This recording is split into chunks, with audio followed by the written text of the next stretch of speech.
आज हम Bhagavad Gita chapter 14 the three modes of material nature के श्लोक 21 से आगे पढ़ेंगे। रोज की तरह पहले मैं संस्कृत में श्लोक को पढ़ूंगी, उसके इंग्लिश ट्रांसलेशन को देखेंगे और मीनिंग को समझेंगे। तो चलिए शुरू करते हैं।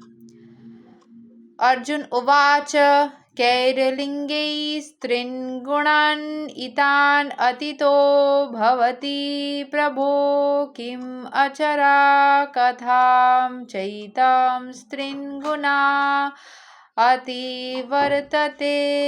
Arjun inquired, O my dear Lord, by which symptoms is one known who is transcendental to these three modes? What is his behavior and how does he transcend the modes of nature? तो भगवान श्री कृष्ण को अर्जुन पूछ रहा है कि कौन सा symptoms हम एक स्पिरिचुअल इंसान के अंदर देख सकते हैं जो कि ये सारे मोड से भी ऊपर है, उसका बिहेवियर कैसा होता है और वो ट्रांसेंडेंटल यानी स्पिरिचुअल बनता कैसे है। ठीक है, मतलब ये सारे जो तीनों मोड्स ऑफ मटेरियल नेचर हमने पढ़ा था पहले, जैसे कि गुडनेस या फिर इग्नोरेंस या पैशन, इन सब से भी ऊपर जो चला जाता है वो स्पिरिचुअल होता है, जो भगवान को प्राप्त कर लेता है।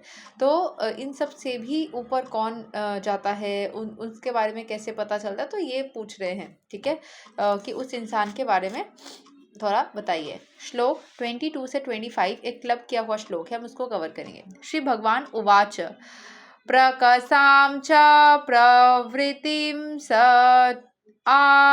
मोहाम इव च पांडवा नाद्वेस्ति संप्रवृत्तानि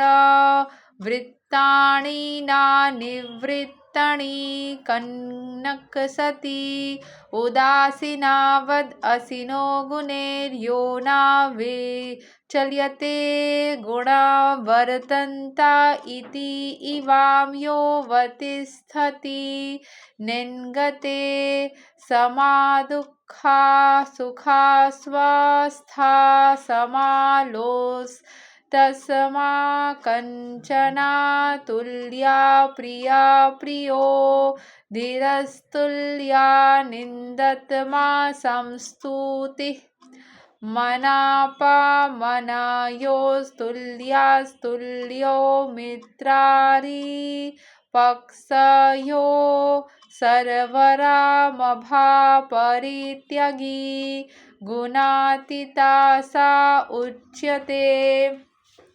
The Supreme Personality of Godhead said, O son of Pandu, he who does not hate illumination, attachment, and delusion when they are present for long for them, when they disappear, who is unwavering and undisturbed through all these reactions of the material qualities, remaining neutral and transcendental, knowing that the modes alone are active, who is situated in the self and regards alike happiness and distress, who looks upon a lump of earth, a stone, and a piece of gold with an equal eye, who is equal towards the desirable and the undesirable, who is steady, situated equally well in praise and blame, honor and dishonor, who treats alike both friend and enemy, and who is renounced all material activities, such a person is said to have transcended the mode of nature.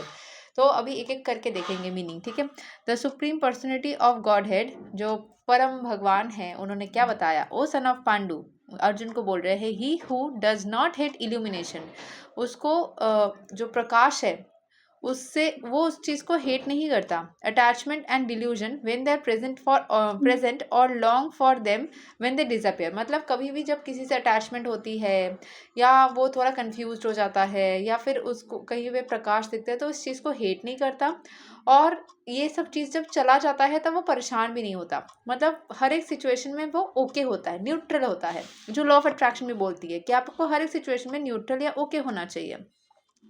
Who is unwavering and undisturbed, जिसको कोई भी परेशानी नहीं होती है, through all this reactions of the material qualities, जिसके अंदर ये सारे जो मटीरियल चीज़ें आती है लाइफ में, तो उसमें कभी भी वो परेशान नहीं होता है।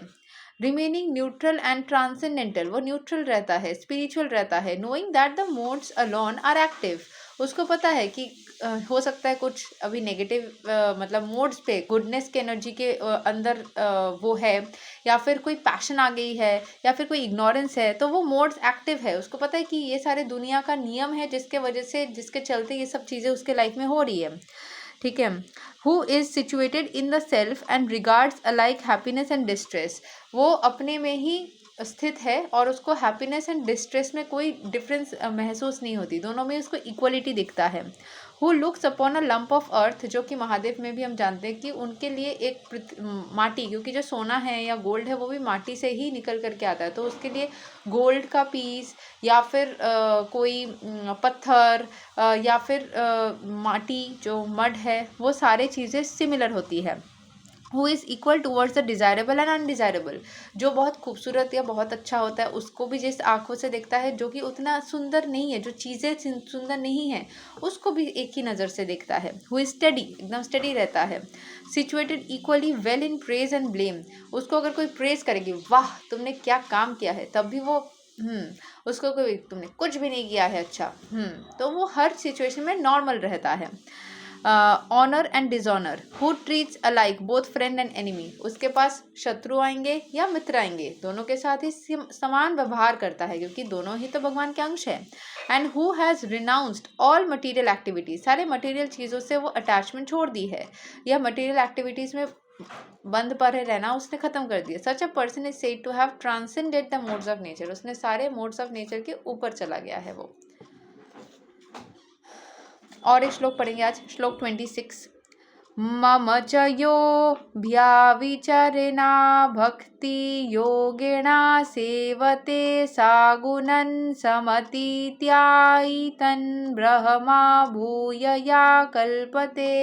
One who engages in full devotional service, unfailing in all circumstances, at once transcends the mode of material nature, जो पूरी तरीके से डिवोशनल सर्विस में लगा पड़ा रहता है, कोई भी सिचुएशन हो। जैसे कोई को बोलते हैं ना कि भगवान अगर मेरे साथ ऐसा करेंगे तो मैं किसी भी उनका नहीं करूँगा भक्ति, या नहीं करूँगी, अगर वो करते तभी, तो ऐसा नहीं। आप हर सिचुएशन में आप देखो, पृथ्वी लोक में रहने का, सुखी जीवन व्यतीत करने का ही गाइड बुक है हमारा भगवत गीता, ठीक है। इसके ऊपर भी कुछ स्पिरिचुअल वर्ल्ड होगा, उसके बारे में वृत्तांत उतना डिटेल में हमें भगवत गीता में नहीं मिलता। हमें भगवत गीता में इस मटेरियल वर्ल्ड में सुखी कैसे रहना है उसका गाइड बुक है मान लो, एंड इसको सही से पालन करने से हमेशा इंसान सुखी रहता है, ये फुल प्रूव्ड है, ये कोई और नहीं, मैंने खुद अपने लाइफ में उतार करके देखा है, ठीक है। ये बोलते वक्त 11:11 भी बज रहा है कि जब भी आप भगवत गीता के हिसाब से चलोगे, हरे कृष्ण महामंत्र का नाम लोगे, मैं हमेशा बोलती हूँ कि आप जिस धर्म को बिलीव करते हो उस धर्म के हिसाब से अपने परम भगवान को आप विश्वास करो, बट हरे कृष्ण महामंत्र में कुछ जादू है। जब भी हम उस मंत्र का जाप करते हैं हमें कुछ देर बाद सुकून महसूस होती है, चीज़ें सही होती है, एंड सारे समस्याओं से मुक्त होते हुए राधा राधा राधा नाम में भी जो रस है या प्यार है, मुझे उससे भी ज़्यादा हरे कृष्ण महामंत्र में सुख मिलता है, मेरी पर्सनल ओपिनियन है, ठीक है। तो इसमें मैंने नोटिस किया है कि मटेरियल वर्ल्ड में, इस पूरे ब्रह्मांड में जो एक जीवन में हो, उस जीवन में सुखी रहने का यही तरीका होता है कि आपको डिवोशनल सर्विस करना है, और उसको करने के बाद सुख आता ही आता है। बहुत सारे लोग बोलते हैं कि कृष्ण भगवान का पूजा करने से वो परीक्षा लेते हैं, दुख आता है, वो बोलने की चीज़ है।